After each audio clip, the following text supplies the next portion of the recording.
बाप है, सब उनको याद करते हैं। ये तो शिव बाबा है ना, बाप से वर्षा लेना है। जो कोई अच्छा काम करके जाते हैं तो उनको ही पूजा जाता है। पूजा किसकी होती है? जो प्योरिटी की स्थापना करता है उनकी पूजा होती है। अपना जीवन पवित्र बनाते हैं, दूसरों का जीवन पवित्र बनाने में मदद करते हैं, वही देवताएं बनते हैं। ब्राह्मण सो देवता, उनकी पूजा होती है। कलयुग में कोई से अच्छा काम होगा ही नहीं। संगम युग में तो हो सकता है, लेकिन कलयुग में कोई से अच्छा काम होगा ही नहीं, क्योंकि यहाँ है ही आसुरी रावण मत। संगम युग में किसकी मत है? रावण की भी मत है तो राम बाप की भी मत है। दोनों का संगम है, दोनों प्रकार की मत का संगम है। कहाँ? संगम युग में। जो राम की मत पर चलते हैं वो देवता बनेंगे। सुख कहाँ है? कलयुग में है या सतयुग में है या संगम युग में है? संगम युग है श्रेष्ठ से श्रेष्ठ युग, ऊंचे से ऊंचा युग। इसमें जो सुख है वो सुख कहीं भी किसी युग में नहीं मिल सकता। लेकिन किनको मिलेगा? शूद्रों को। शूद्रों को नहीं मिलेगा। इसलिए क्या बोला है? श्रीमत पर न चलने वाले बीमार बीमार दुखी रोगी परेशान रहेंगे। ये महावाक्य क्यों बोला? लेकिन ऐसा तो कोई शरीर नहीं है जिसमें बीमारी न हो। ऐसा कोई शरीर है? बीमारी तो सब शरीरों में है, क्योंकि तामसी शरीर है।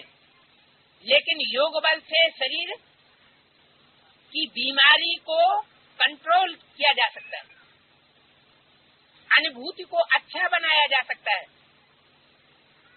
अपनी बात, अपनी व्यथा को अपने अंदर ही कंट्रोल करके दूसरों तक फैलाने वाले वो नहीं होंगे। वो अंदर कंट्रोल करके खुद सुखी रहेंगे और दूसरों को भी सुखी करेंगे। न दुख लेना है न दुख देना है, सुख ही लेना है और सुखी देना है। तो कलयुगी दुनिया में शूद्रों को सुख कहाँ से आया?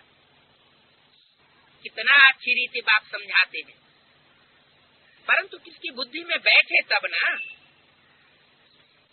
जब बाप का परिचय देंगे तब ही तो बात बुद्धि में बैठेगी। ये बाप भी है, यह टीचर भी है और ये सतगुरु भी है, सख्त पाठ बजाने वाला भी है। यह बात बुद्धि में बैठे तब ना। कोई बाप टीचर हो सकता है दुनिया में, लेकिन सदगुरु जरूर दूसरा होता है। और यहाँ क्या विशेष पहचान दी? ये बाप भी वही है, टीचर भी वही है और सदगुरु भी वही है। इनका कोई बाप टीचर नहीं। एक पहचान और, उन बापों के बाप होते हैं। दुनिया में जो भी टीचर्स होते हैं उनके टीचर्स भी होते हैं, और दुनिया में जो भी गुरु होते हैं उनके ऊपर गुरु भी होते हैं। लेकिन इस बाप की पहचान में ये विशेषता बताई गई कि इसका न कोई बाप है, न कोई समझाने वाला टीचर है, और न कोई इसकी गति सदगति करने वाला कोई दूसरा सदगुरु है। इनका कोई भी बाप टीचर गुरु नहीं। पहले पहले है माता पिता, फिर टीचर और फिर सदगति के लिए गुरु। ये परंपरा भी भक्ति मार्ग में जो पढ़ती है वो कहाँ से पढ़ी? संगम युग से पढ़ी। परमात्मा बाप भी आकर के पहले माता का पाठ बजाते, फिर पिता का पाठ बजाते, टीचर का पाठ बजाते, और लास्ट में गुरु, सदगुरु का पाठ। ये वंडर है कि यहाँ एक ही बेहद का बाप भी है, टीचर भी है और सदगुरु भी। तुम जानते हो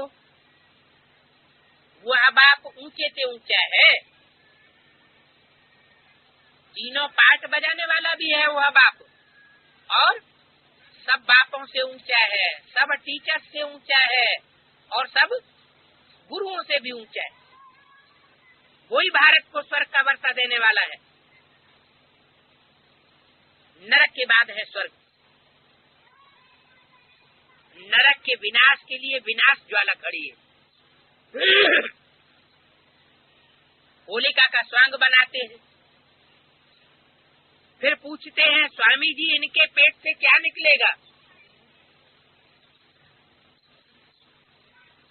बरोबर कहते हैं यूरोपवासी यादवों की बुद्धि से साइंस की कितनी इन्वेंशन निकलती है। तुमको कोशिश कर एक ही बात पर समझाना है।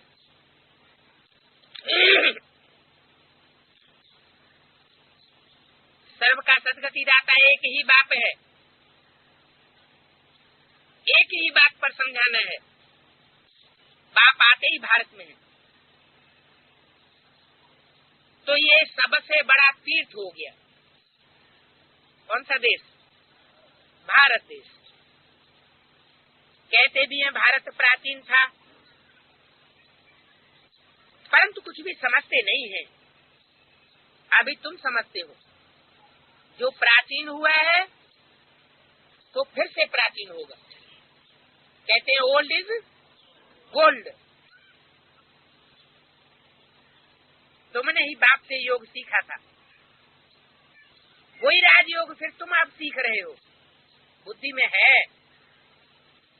कि भारत का प्राचीन राजयोग बहुत मशहूर है, जिसके कारण खिंच खिंच करके विदेशी लोग भी भारत में आते हैं। ये नॉलेज बाबा कल्प कल्प देते हैं। शिव के भी अनेक नाम रखे हुए हैं। बबूलनाथ का मंदिर भी है।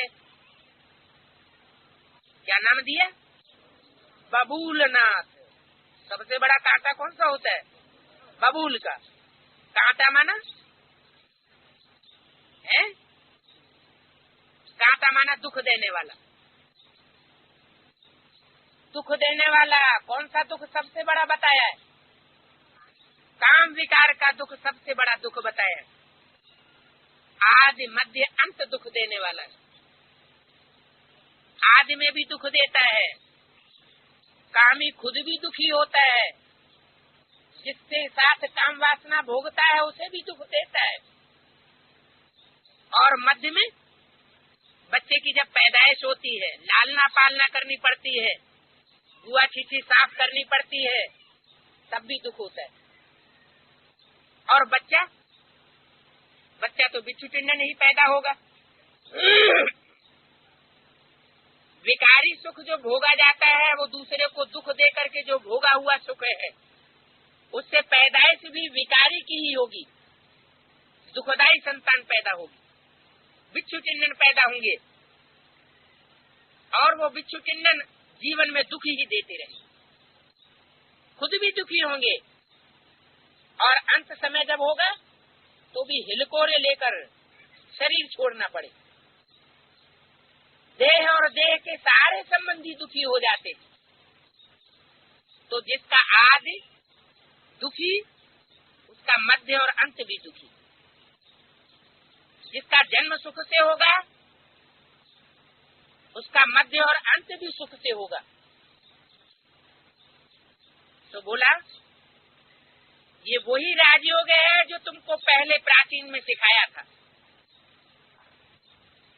ये नॉलेज बाबा कल्प कल्प देते हैं। शिव के अनेक नाम रखे हुए हैं। बबूलनाथ। बबूलनाथ क्यों याद आ गया? हैं? बम्बई में है? अच्छा, आनंद भाई तो बम्बई में नहीं होगा, वो तो आनंद देने वाला है। शिव के अनेक नाम रखे हुए हैं, बबूलनाथ का भी मंदिर है, नाम तो जरूर काम के आधार पर रखे हुए हैं। क्या नाम यादगार मंदिर है, तो यादगार जो भी मंदिर है वो किस आधार पर यादगार है? कोई न कोई काम किया होगा। किसने काम किया होगा? बबूल के कांटों ने।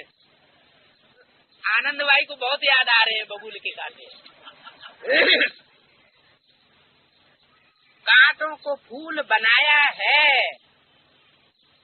इसलिए बबूलनाथ का मंदिर बनाया। इसलिए कहते हैं बबूलनाथ। ऐसे बहुत नाम हैं जिसका अर्थ तुम समझा सकते हो। जरूर बाप ने ऐसा प्रैक्टिकल कर्म किया है जिस कर्म के आधार पर उसका नाम अनेक प्रकार के पड़े हुए। तो पहले पहले बाप का परिचय दो, जिस बाप को सब भूले हुए। उसके अनेक प्रकार के नाम हैं, उन नामों का अर्थ समझाओ। किस काम के आधार पर वो नाम पड़े, वो बात समझाओ। पहले बाप को जानने, सब तो बाप से बुद्धि योग लगे। बाप से सबको वर्षा लेना है। मुक्ति धाम से फिर जीवन मुक्ति धाम में जाना है। पतित हैं जीवन बंध में और पावन देवताएं हैं जीवन मुक्ति में। मुक्ति और जीवन मुक्ति में क्या फर्क हुआ? जीवन मुक्ति माना जीवन भी रहे और दुख दर्दों से मुक्ति भी रहे। माना सुख भोगे लेकिन दुख की अनुभूति न हो। ये अनुभव कहाँ करना है? आगे आने वाली सत्य की दुनिया में। मुक्ति धाम में मुक्ति का अनुभव नहीं करना है। आने वाले स्वर्ग में ही सिर्फ स्वर्ग का अनुभव नहीं करना है। यहाँ संगम युग पर जो जितने जास्ती लंबे समय तक मुक्ति और जीवन मुक्ति का बुद्धि से अनुभव करेंगे, वो उतने ही अनेक जन्म तक सुखी रहेंगे। इसलिए बाबा ने बोला, कोई कोई बच्चे तो ऐसे हैं जो 82-83 जन्म तक भी सुख में रहते हैं, सिर्फ लास्ट जन्म में जाके दुखी होते हैं। शूटिंग अभी करनी है, अभी पुरुषार्थ न किया, अलबेलेपन में रहे, माया रावण के चंबे में आते रहे, आपस में ही कान फुर्र अंश करते रहे और बाप से क्लैरिफिकेशन नहीं लिया, वेरिफिकेशन नहीं लिया, तो जन्म जन्मांतर पछताना पड़ेगा, दुखी होते रहेंगे। जिसके लिए गीता में कहा हुआ है कि द्वापर युग में मूढ़ा जन्मनि जन्मनि, जो मूढ़ आत्मा है मुझ बाप को नहीं पहचान पाती, साधारण तन में आए हुए बाप को, वो जन्म जन्म नारकी योनि में जाती दुखी होती रहती। हम बाप के बच्चे बने, दुख का वर्षा लेने के लिए थोड़े ही बच्चे बने। हमें तो जन्म जन्मांतर का बाप से सुख का वर्षा लेना है। ऐसे नहीं कि 21 जन्म का ही वर्षा लेना है। 21 जन्म के वर्षे के आधार पर ही 63 जन्मों का भी हिसाब किताब बनता है। जैसे राम की आत्मा सतयुग के आदि संगम युग में ऊंच पद पाती है, त्रेता के आदि पहले जन्म में ऊंच पद पाती है, तो द्वापर में और कलयुग के आदि में भी उसका ऊंच पद होता है। जरूर श्रेष्ठ से श्रेष्ठ पार्ट बजाती है। ऐसे ही हर आत्मा का हिसाब किताब है। जिस आत्मा को जिस युग के आदि मध्य अंत में पार्ट बजाना है, जैसा पार्ट बजाना है वैसा पार्ट हर युग के लिए नुदा हुआ है। कोई बच्चे ऐसे हैं जो 16,000 के राजाई कुल में तो आ जाएंगे, लेकिन न सतयुग में राजाई पावेंगे न त्रेता में राजाई पावेंगे। वो सिर्फ प्रिंस प्रिंसेस बन करके रह जाएंगे। तो द्वापर कलयुग में भी क्या होगा, उनको राजाई नहीं मिलेगी, वो सिर्फ राजाओं के बच्चे बनते रहेंगे बस। तो ऐसे नहीं समझना है कि परमात्मा बाप से सिर्फ 21 जन्मों का वर्षा मिलता है, नहीं, जैसा जैसा वर्षा 21 जन्मों में बाप से मिलता है वैसा ही वैसा पुनरावृत्ति द्वापर कलयुग में भी होती। 63 जन्मों का भी वो हिसाब बनता है। बच्चे जानते हैं हम नंगे आए थे, कहाँ से, बाप के घर से जब हम बच्चे आए थे नंगे आए थे, माने देह अभिमान का कपड़ा हमारे ऊपर नहीं था। फिर ये देह अभिमान का कपड़ा किसने दिया है? माया रावण ने दिया। कब से दिया? द्वापर युग से दिया। दोपुर द्वैत, दो मते, 2 से 4, 4 से 8 मत देने वालों की संख्या बढ़ती जाती है। बाबा कहते हैं अशरीरी बनो, अशरीरी बन करके बाप को याद करो। क्या कोई कहे कि बाप बिंदु है और हम देहधारी हैं, हम खींच के बिंदु को याद कर लेंगे, तो देहभान में रहने वालों को बिंदु की याद नहीं आ सकती। सिर्फ यहाँ बिंदु को ही याद नहीं करना है, यहाँ तो साकार में निराकार को याद करना है। तब तो सहज हो गया, क्योंकि हम हैं साकारी देह अभिमान वाले और हमारा बाप भी साकारी है। उस साकार में ही निराकार ज्योति बिंदु प्रवेश करता है, तो बिंदु बनने की क्या जरूरत नहीं। जिस साकार में वो निराकार ज्योति प्रवेश करती है उसको पहले अपने आप समान बनाती है, वो भी निराकारी स्टेज वाला बनता है। निराकारी स्टेज में सीखना बहुत जरूरी है। आप स्टेज में अगर नहीं सीखे तो परमात्मा बाप की याद आ नहीं सकती। अशरीरी बन बाप को याद करो, इससे ही बेड़ा पार होगा। बेड़ा माना जहाज, जहाज माना है कौन सा बेड़ा? शरीर रूपी तो नैया कही जाती है, बेड़ा माना जहाज। बड़े बड़े जहाज होते हैं तो उनमें छोटी छोटी नवैया भी रखी होती है, तो हम सब हैं छोटी छोटी नवैया, और मुकर्रर रथ है जहाज, बेड़ा। हिंदुओं में सिखों में इस बेड़े का बहुत गायन है। शंकर चाप जहाज, यही चढ़े उतरे पार नर, बूढ़ सकल संसार। क्या बेड़े का, जहाज का आधार नहीं ले पाए,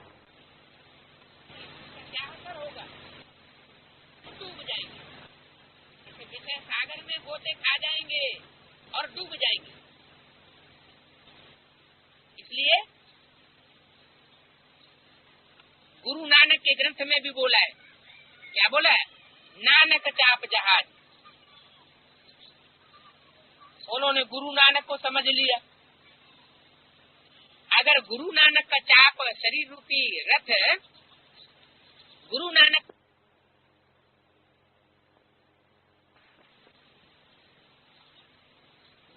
के बाद घोर कलयुग आ गया, विकार और ही ज्यादा बढ़ गए, तो वो बेड़ा जो है वो विषय वैतरणी नदी कहो, विषय सागर कहो, उसको पार ले जाने वाला साबित हुआ, या खुद भी डूबा और दूसरों को भी ले डूबा। कोई भी धर्म पिता इस दुनिया का उद्धार नहीं कर सकता। ये तो एक शिव बाबा ही है। जो मुकर्रर रथ में प्रवेश करके ऐसा जहाज तैयार करता है जिसका आधार लेकर के पतित आत्माएं इस विषय सागर से पार हो जाती है। तो बोला उसका तरीका क्या है? अशरीरी बनकर बाप को याद करो। कोई कुमार कहते हैं कि हम तो कुमार हैं, बाबा कहते हैं मैं सजनी बनता नहीं हूँ, मैं तो साजन हूँ। बाबा कहते हैं अशरीरी बन जाओ। क्या कहते हैं? अशरीरी बन जाओ, ये भान भूल जाओ कि मैं कुमार हूँ, मैं पुरुष हूँ। आत्मा समझो। आत्मा समझ करके अगर बेड़ा का आधार लेंगे तो पार चले जाएंगे। सब आत्माओं का बाप एक ही है। बाप का फरमान है मुझे याद करो तो योग से विकर्म विनाश होंगे। जैसे को याद करेंगे वैसे ही बनेंगे ना। चोर डकैतों को याद करेंगे, बुद्धि से उनका साथ करेंगे, उन्हीं में बुद्धि का रमण करेंगे तो कौन से गुण आ जाएंगे? चोरी डकैती को गुण आ जाएंगे। जो निराकारी स्टेज में रहने वाला निराकारी निर्विकारी निरहंकारी बाप है उसको याद करेंगे, उसके प्रैक्टिकल स्वरूप को याद करेंगे तो हम भी वैसे ही बन जाएंगे। अंतमति सुगति हो जाएगी। हमको वापस जाना है। जितना हो सके हम वापस जावे निराकारी स्टेज में। जितना जल्दी हो सके उतना जल्दी जावे तो क्या फायदा होगा? निराकारी स्टेज में, निसंकल्पी स्टेज में जल्दी टिक जावेंगे तो फायदा क्या होगा? हमारी कर्मातीत अवस्था पहले बनेगी और हमारा नंबर माला में पहले हो जाएगा। परंतु जल्दी तो हो नहीं सकता। क्या कोई कहे हम जल्दी कर दे? जल्दी तो हो नहीं सकता। ऊंच पद पाना है तो बाबा को याद तो रखना पड़े। एक बाप के बच्चे हैं। अब बाप कहते हैं मन मना भव। क्या करो? जो मेरा संकल्प सो तुम बच्चों का संकल्प होना चाहिए। माने संकल्प मात्र में भी विरोधाभास नहीं होना चाहिए। वाचा में विरोध की बात करना, बाप कुछ कहे और हम कुछ कहे, ये तो बड़ी बात हो गई। एक बाप के बच्चे हैं, बाप कहते हैं मन मना भव। ये बात कृष्ण थोड़े ही कहते हैं मन मना भव। बाप कहते हैं मन मना भव, मेरे संकल्पों में समा जाओ। मेरे संकल्पों में समा जाओ कौन सा बाप कहते हैं? निराकारी शिव ज्योति बिंदु, वो तो निसंकल्प रहने वाला है, वो तो कोई संकल्प चलाने वाला नहीं है। यहाँ नर से नारायण बनने वाले की बात है। इसलिए एक मुरली में कहा है कि सबसे अच्छा तरीका है पति से पावन जल्दी से जल्दी बनने का, नारायण को याद करो। क्योंकि नारायण भी वही है, मुकर्रर रथ भी वही है, प्रजापिता भी वही है, सुख का सागर भी वही है, शांति का सागर भी वही है, और ऊंच से ऊंच लक्ष्य भी वही है। तो कृष्ण थोड़े ही कहते हैं कि मुझे याद करो। अगर कृष्ण कहे मुझे याद करो तो कृष्ण की जो गति होगी वो हमारी भी गति हो जाएगी। कृष्ण ने शरीर छोड़ा, माने ब्रह्मा की सोल ने शरीर छोड़ा, पुरुषार्थ करते करते तो हम सबका भी शरीर छूट जाएगा। फिर नई दुनिया कहाँ से आवेगी?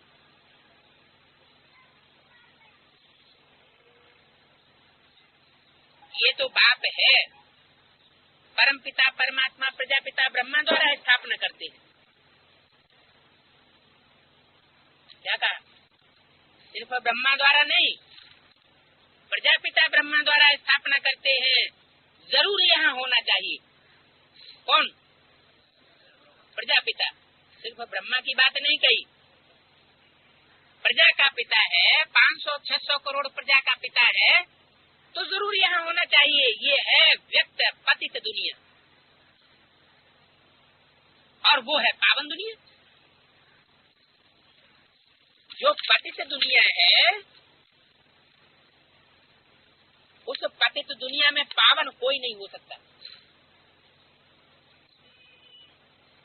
इस पतित दुनिया में एक भी पावन नहीं है। झाड़ में देखो, ऊपर में खड़ा है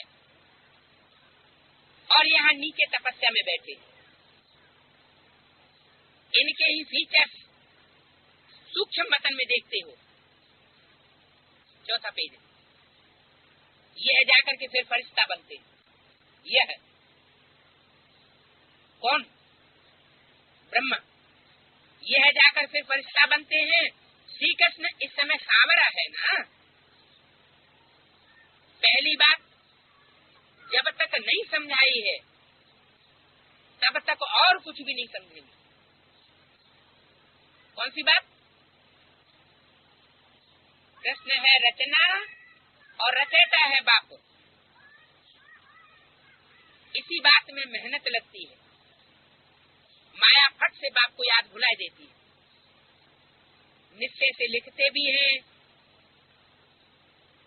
बरोबर हम नारायण पद पाएंगे, फिर भूल जाते हैं। माया बड़ी दुस्तर है। कैसी है? दुस्तर। दुस्तर क्यों कहा? दुह माने कठिनाई पूर्वक, बड़े दुख पूर्वक, और तर माना पार होने वाली। माना माया से पार हो पाना, माया से पार पाना, ये बहुत मुश्किल है। अगर चंबे में आ गए तो, अगर माया के चंबे में आए ही नहीं, माया रावण की मत माने ही नहीं, तो दुस्तर का सवाल ही नहीं। माया के तूफान कितने भी आवे, परंतु तुम बच्चों को हिलना नहीं। चारों तरफ से आवाजें आने लग पड़े, लेकिन बाप क्या कहता है और चारों तरफ से आई हुई रावण माया की आवाजें क्या कहती हैं, उनमें अपनी बुद्धि को भरमाना नहीं चाहिए। वो माया के तूफान हैं। ये तूफान आते हैं और निकल जाते हैं। अगर उनमें हम उड़ गए, उन तूफानों में अपने को उड़ा दिया, तो पद नीचे हो जाएगा। तुमको हिलना नहीं है। ये है पिछाड़ी की स्थिति।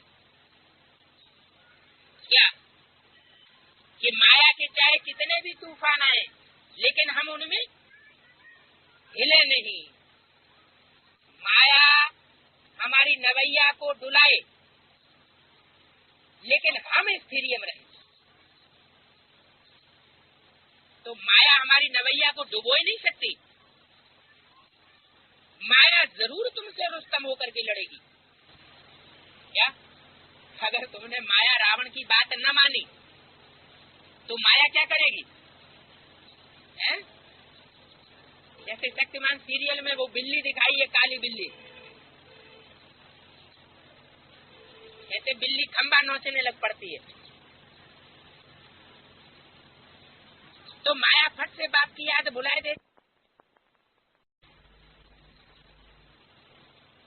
तो माया फट से बाप की याद भुलाए देती है। निश्चय से लिखते भी हैं, बरोबर हम नारायण पद पावेंगे, फिर भी भूल जाते हैं। माया बड़ी दुस्तर है। माया के तूफान कितने भी आवे, परंतु तुम बच्चों को हिलना नहीं है। वो पिछाड़ी की स्टेज है। क्या कि माया हमको कितना भी हिलावे, लेकिन हम हिलेंगे नहीं। माया जरूर तुमसे रुस्तम होकर के लड़ेगी। रीढ़ बकरी होंगे तो उनको फट से गिराई देगी। गिराएगी। भेड़ बकरियां होती हैं, वो भेड़ बकरियों की क्या विशेषता होती है? एक जिधर चलेगी सारी उधर ही चल पड़ेगी, एक गड्ढे में जावेगी तो सारी गड्ढे में जावेगी। तो अगर रीढ़ बकरी होकर के चलते रहे, एक दूसरे के पीछे पीछे चलते रहे, अपनी बुद्धि नहीं चलाई, मननात मनुष्य नहीं बने,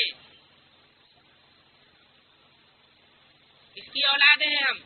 शास्त्रों में लिखा मनु की औलाद मनुष्य, मनु ब्रह्मा को कहा जाता है।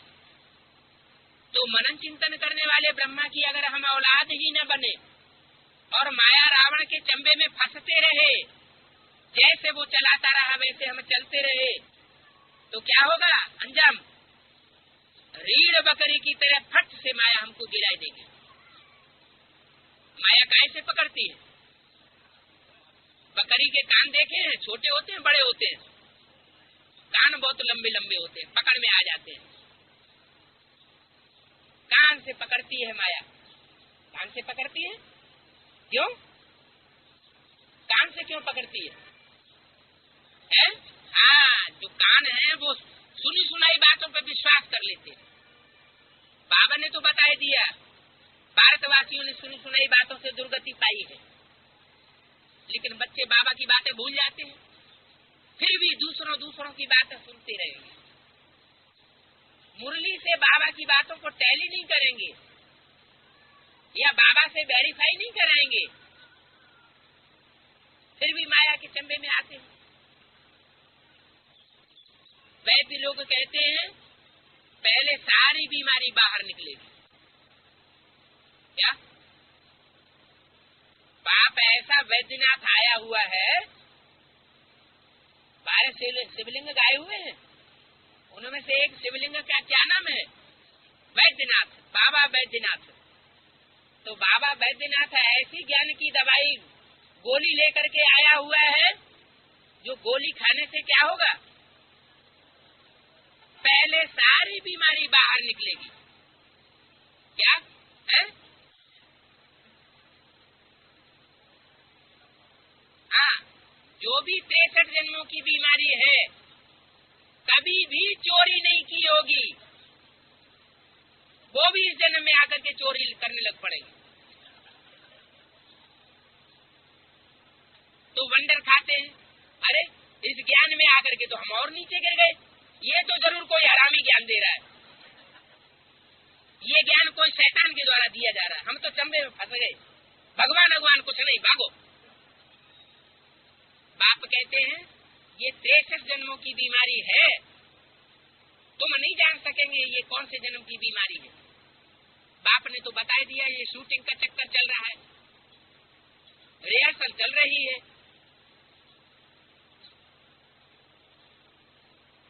तो पहले सारी बीमारी बाहर निकलेगी, उसमें घबराना नहीं है। मायावी तूफान भी बहुत आवेंगे, जो उल्टे कर्म कराने के लिए प्रेरित करते रहेंगे। अगर हम तूफानों में आकर के बह गए और उल्टा कर्म कर लिया तो नीचे गिरना निश्चित है। जब तुम पक्के हो जाओगे फिर माया का प्रेशर कम हो जाएगा। क्या माया देखेगी, अरे ये तो जमी जुम्मत न जुम्मत गुल मोहम्मद हो गया, ये तो हिलता ही नहीं।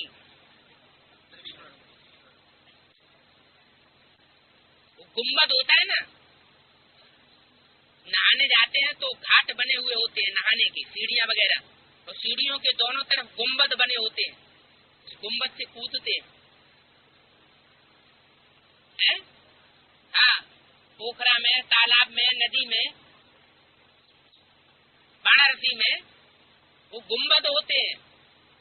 तो गुम्बद तो बहुत स्थिरियम होता है, अगर गुम्बद की तरह स्थिरियम हो गए तो फिर माया तुम्हारा कुछ भी बिगाड़ नहीं सकेगी। माया का प्रेशर बहुत कम हो जाएगा। माया समझ जाएगी अब ये हिलने वाला नहीं है। ये कौन है? ये अंगद है। इसने अंग जो है वो दे दिया है। अंग माना अंग,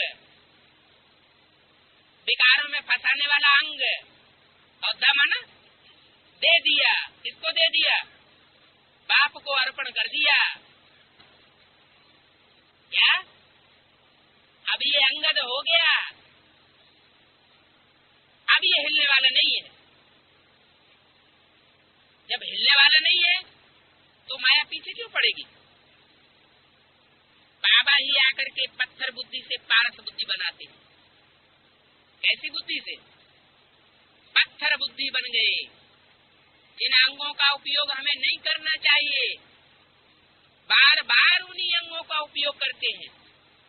बाप आकर के समझाते हैं, बच्चे अब तुम अंगद बन जाओ। क्या बन जाओ? अंगद बन जाओ तो पत्थर बुद्धि से पारस बुद्धि बन जाएगी। पत्थर बुद्धि, पत्थर कैसा होता है? पत्थर बहुत जड़जड़ी भूत होता है, बहुत कठोर होता है। जो पत्थर बुद्धि होते हैं उनकी बुद्धि में कोई बात बैठती ही नहीं। अंदर अंदर समझते भी हैं कि ये गलत है, ये काम अच्छा नहीं है, दुखदाई काम है, लेकिन मानेंगे नहीं।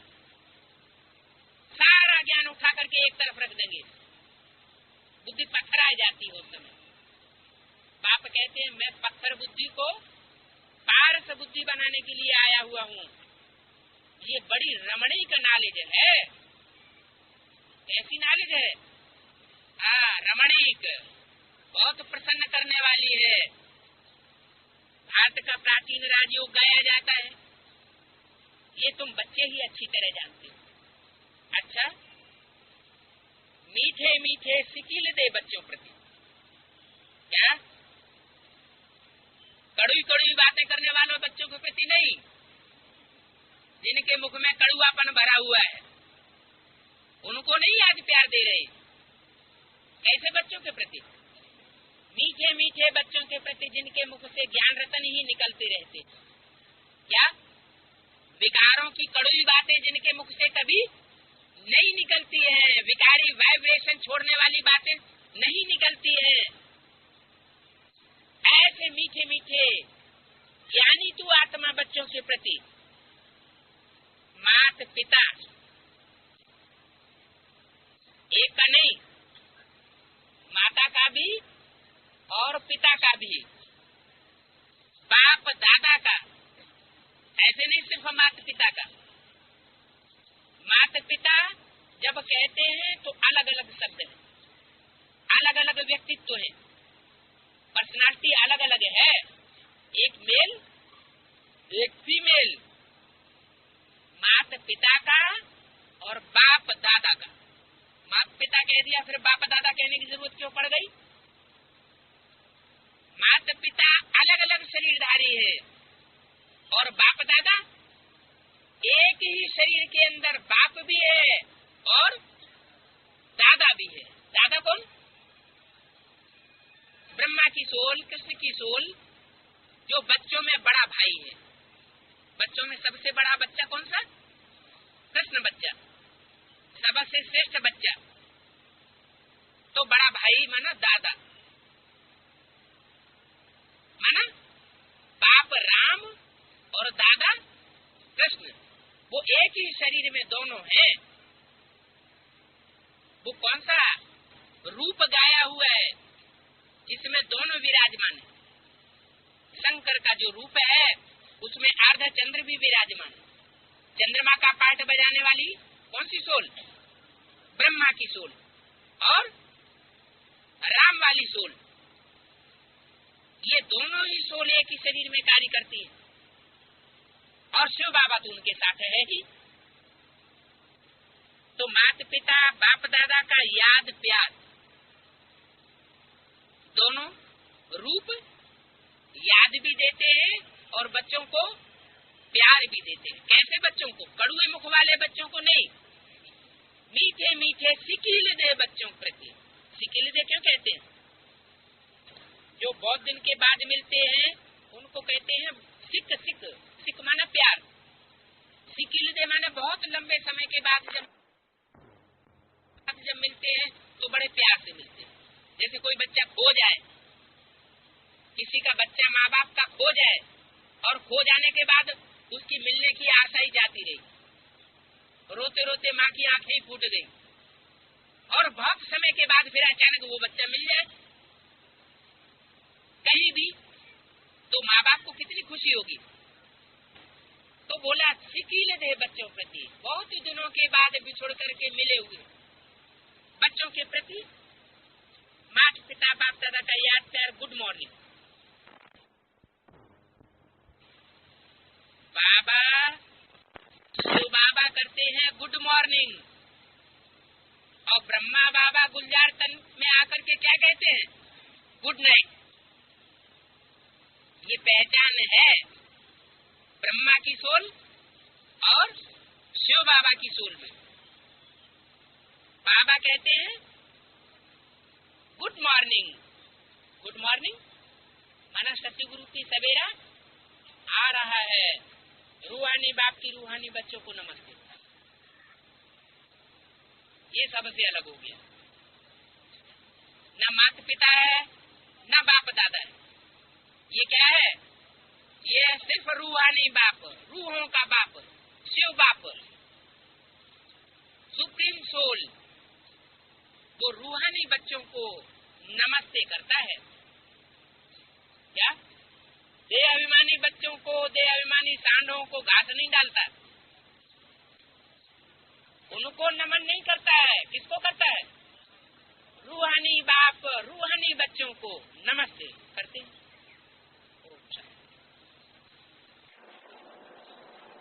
आकाशवाणी चल रही थी 23/10/99 की 5वें पेज का मध्यादि। बात चल रही थी कि बाप दादा तो आपके पत्र पहुंचने से पहले ही आपको याद प्यार दे देते।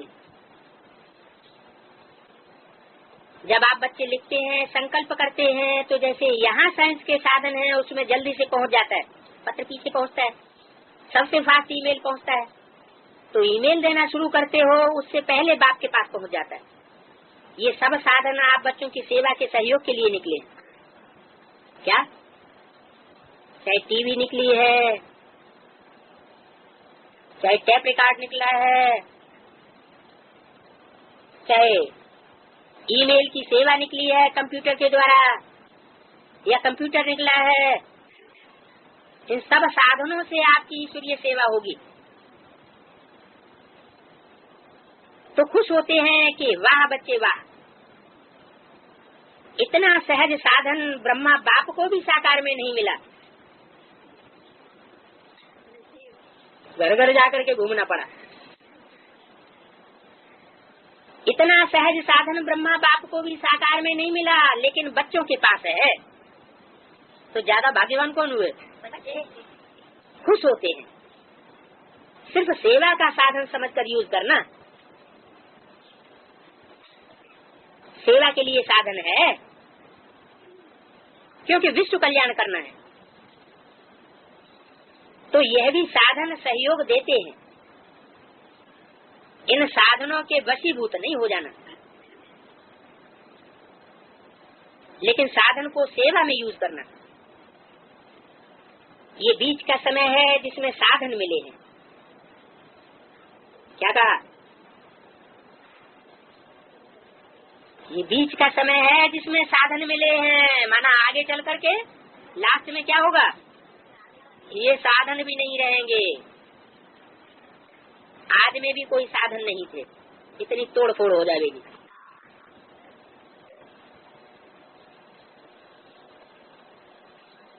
आज में भी साधन नहीं थे इतने, और अंत में भी नहीं रहेंगे। तो ये साधन अभी के लिए हैं। ताकि जो लास्ट में आए हुए बच्चे हैं जिनको कम समय मिला है वो कम समय में ज्यादा से ज्यादा सेवा कर सकें और ऊंचे से ऊंचे नंबर ले सकें। उनको ये उल्हना न हो जाए, न रह जाए कि हम तो बाद में आए हैं इसलिए हम तो आगे नहीं बढ़ सकते। तो बाप दादा सब बच्चों को पूरा चांस देते हैं। तो ये सभी साधन आपके लिए हैं, सेवा बढ़ाने के लिए हैं, लेकिन साधन है, साधना करने वाले आप हो। साधन के पीछे साधना कम नहीं हो। बाकी बाप दादा खुश होते हैं, सीन भी देखते हैं बच्चों के, फटाफट कर रहे हैं काम। क्या इंटरनेट से तो सेकंड में सारे विश्व में फैल जाता है। क्या ईश्वरीय संदेश, क्या ईश्वरीय संदेश कि ईश्वर बाप प्रैक्टिकल में साकार शक्ति पर साकार तन से आया हुआ है। बाप दादा आपके ऑफिस का भी न चक्कर लगाते हैं। जो ईमेल का ऑफिस है उस ऑफिस का भी चक्कर लगाते हैं कि बच्चे कैसे काम कर रहे। बहुत बिजी रहते हैं ना, अच्छी तरह से ऑफिस चलती है ना। जैसे एक सेकंड में साधन यूज करते हो, ऐसे ही बीच बीच में कुछ समय साधना के लिए भी निकालो। क्या ऐसे नहीं आत्म की स्थिति गायब हो जाए और साधनों में ही लगे रहें। सेकंड भी निकालो। अभी साधन पर हाथ है और अभी अभी एक सेकंड साधना बीच बीच में अभ्यास करो। अभी अभी साधनों में है, व्यस्त है, बिजी है और अभी अभी एक सेकंड निकालो। किसके लिए? आत्म की स्थिति के अभ्यास के लिए। जैसे साधनों में जितनी प्रैक्टिस करते हो तो ऑटोमेटिक चलता रहता है ना, ऐसे एक सेकंड में साधना का भी अभ्यास हो। ऐसे नहीं टाइम ही नहीं मिला, सारा दिन बहुत बिजी रहे, ऐसे नहीं।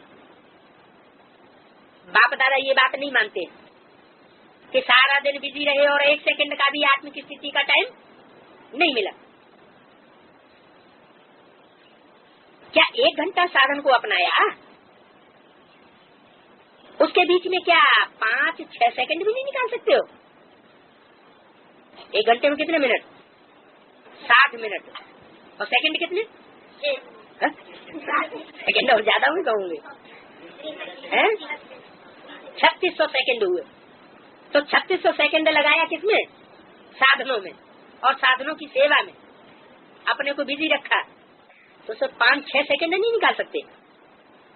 कितना परसेंटेज हुआ? ऐसा कोई बिजी है जो 5 मिनट भी नहीं निकाल सके, 5 सेकंड भी नहीं निकाल सके?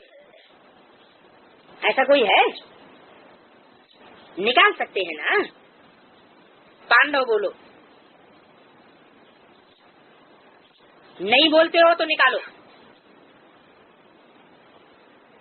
बाप दादा जब सुनते हैं आज बहुत बिजी, शकल ही बिजी की कर देते हैं, बाप दादा मानते नहीं। जो चाहे वह कर सकते हो, अटेंशन कम है। जैसे वह अटेंशन रखते हो ना, 10 मिनट में ये लेटर पूरा करना है, इसलिए बिजी हो जाते हो ना टाइम के कारण। ऐसे ही सोचो, 10 मिनट में ये काम करना है, वो भी तो टाइम टेबल बनाते हो ना। इसमें 1-2 मिनट पहले से ही ऐड कर दो कि 1 घंटा ईमेल की सेवा में लगाएंगे तो उसमें से 5 मिनट जरूर निकालेंगे। किस बात के लिए? आत्म की स्थिति पक्की करने के लिए। इसमें 1-2 मिनट पहले से ही ऐड कर दो। 8 मिनट लगना है, 6 मिनट नहीं। 8 मिनट लगना है तो 2 मिनट साधन में लगाओ, नहीं साधना में लगाओ। ये हो सकता है ना? गायत्री से पूछा, किससे पूछा? गायत्री। गायत्री मालूम कौन है? है? मोदी परिवार की। कौन से परिवार की? मोदी। पूरे परिवार को मोड़ने वाली है कौन? गायत्री। तो अभी नहीं कहना, कभी नहीं कहना बहुत बिजी है, बहुत बिजी। बाप दादा उस समय चेहरा भी देखते हैं, फोटो निकालने वाला चेहरा होता है। इस समय जब कहते हैं कि हम साधनों में बहुत बिजी हैं, कितना भी बिजी हो, लेकिन पहले से ही साधन के साथ साधना का समय ऐड करो। होता क्या है, सेवा तो बहुत अच्छी करते हो, समय भी लगाते हो, उसकी तो मुबारक है, लेकिन स्व उन्नति या साधना बीच बीच में न करने से थकावट का प्रभाव पड़ जाता है। बुद्धि भी थकती है, हाथ पांव भी थकता है, और बीच बीच में अगर साधना का समय निकालो तो जो थकावट है ना वो दूर हो जाएगी। खुशी होती है ना, खुशी में कभी थकावट नहीं होती है। काम में लग जाते हो, बाप दादा तो कहते हैं काफी समय एक्शन कॉन्शियस रहते हो। कैसे कॉन्शियस? एक्शन कॉन्शियस, माने कार्य में बिजी रहने के कॉन्शियसनेस में आ जाते हो, ऐसे है ना। एक्शन कॉन्शियस की मार्क्स तो मिलती है, कर्मणा सेवा की मार्क्स वो तो मिलती है, व्यस्त तो नहीं जाता है। लेकिन सोल कॉन्शियस की मार्क्स और एक्शन कॉन्शियस की मार्क्स, इन दोनों बातों में अंतर तो हो जाता है ना, फर्क होता है ना। तो अभी बैलेंस रखो। कौन कौन सी बातों का? सोल कॉन्शियस की मार्क लेने में और एक्शन कॉन्शियस की मार्क लेने में बैलेंस रखो। लिंक को तोड़ो नहीं, जोड़ते रहो। कौन सा लिंक? आत्मिक स्थिति का लिंक तोड़ो नहीं, जोड़ते रहो, क्योंकि मेजॉरिटी डबल विदेशी काम करने में भी डबल बिजी रहते हैं। बाप दादा जानते हैं कि मेहनत बहुत करते हैं, लेकिन बैलेंस रखो। जितना समय निकाल सको, सेकंड निकालो, मिनट निकालो, लेकिन निकालो जरूर। हो सकता है, पांडव बताओ हो सकता है, टीचर्स बताओ हो सकता है, और जो ऑफिस में काम करते हैं उनको हो सकता है। हाँ तो बहुत अच्छा करते हैं। अच्छा, भारत वालों ने जो भी प्लान्स बनाए हैं वो भी अच्छे प्लान्स बनाए हैं। दोनों के अपने अपने वायुमंडल अनुसार प्लान तो अच्छे हैं। जिन बच्चों ने याद प्यार भेजी है बाप दादा उन सभी बच्चों को, जिन्होंने पत्र द्वारा या किसी भी द्वारा याद प्यार भेजा है, बाप दादा को स्वीकार हुआ, और बाप दादा रिटर्न में सभी बच्चों को दातापन का वरदान दे रहे हैं। अच्छा, एक सेकंड में उड़ सकते हो, ऐसे पंख पावरफुल हैं। पंख कौन से? ज्ञान योग के पंखों से एक सेकंड में उड़ सकते हो। बस बाबा कहा और उड़ा। बाप दादा ने ड्रिल कराई, चारों ओर के सर्वश्रेष्ठ बाप समान दातापन की भावना रखने वाले श्रेष्ठ आत्माओं को निरंतर याद और सेवा में तत्पर ही रहने वाले परमात्मा सेवा के साथी बच्चों को, सदा लक्ष्य और लक्षण को समान बनाने वाले बच्चों को, सदा बाप के स्नेही समान समीप, बाप दादा के नैनों के तारे, सदा विश्व कल्याण की भावना में रहने वाले रहम दिल मास्टर क्षमा के सागर बच्चों को, दूर बैठने वाले, मधुवन में नीचे बैठने वाले और बाप दादा के सामने बैठे हुए सर्व बच्चों को याद प्यारो नमस्ते। इंटरनेशनल मीटिंग ग्रुप से मुलाकात। एक एक रतन बहुत बहुत वैल्यूफुल है। बाप दादा सदा एक एक रतन की विशेष आत्माओं की माला जपते रहते हैं। विशेषताएं हैं तभी तो विशेष आत्माएं गाई हुई हैं। सिर्फ उन विशेषताओं को सदा कार्य में लगाते रहो। बाप दादा हर एक की विशेषताओं की माला दोहराते रहते हैं और यही गीत गाते हैं, वाह मेरे विशेष रतन वाह। इसलिए कहा ना कि बाप दादा सदा याद में रहते। किसकी याद में? बच्चों की याद में। बच्चे महान हैं और अपनी महानता से विश्व को महान बनाने वाले। कितनी महिमा है। जैसे बच्चे बाप की महिमा करते हैं वैसे बाप भी हर बच्चे की महिमा करते हैं।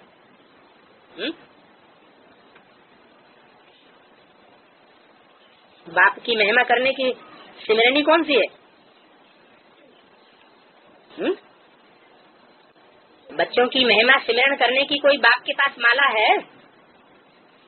कौन सी माला है? रुद्र माला। रूहानी नशा रहता है ना उसको। रुद्रमाला के बच्चों को रूहानी नशा रहता है ना, क्योंकि रुद्रमाला में क्या दिखाया जाता है? मुख ही दिखाया जाता है। मुख माने जहाँ विशेष रूह बैठी हुई है। कर्मेंद्रियां नहीं बैठी हुई है। मुख में कौन सी इंद्रियां बैठी हुई है? ज्ञान इंद्रियां बैठी हुई है। जो मुख ज्ञान इंद्रियों से ज्ञान से भरपूर रहता है तो ऐसे बच्चों की महिमा करते हैं। रूहानी नशा रहता है ना। सदा अपन को निमित्त विश्व की स्टेज पर हीरो पार्ट बजाने वाले हीरो एक्टर हैं। हीरो हैं, सभी हीरो हैं। बाप दादा तो हर एक बच्चे से सारे दिन में अनेक बार मिलता रहता है। मिलता है ना।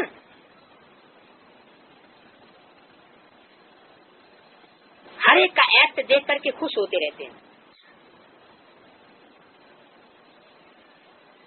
अच्छा पार्ट बजाने वाले हैं ना। तो बाप दादा भी सदा बहुत अच्छा यही गीत गाते रहते हैं। बहुत अच्छे हैं ना। अच्छे हैं और सदा अच्छे रहेंगे। गारंटी है ना। अच्छे रहने वाले ही हैं, रहेंगे ये पूछने की नहीं है। क्वेश्चन है क्या? अच्छे रहेंगे ये बात पूछे क्या? नहीं, रहना है और रहेंगे। अच्छा, बहुत अच्छा संगठन। ओम शांति।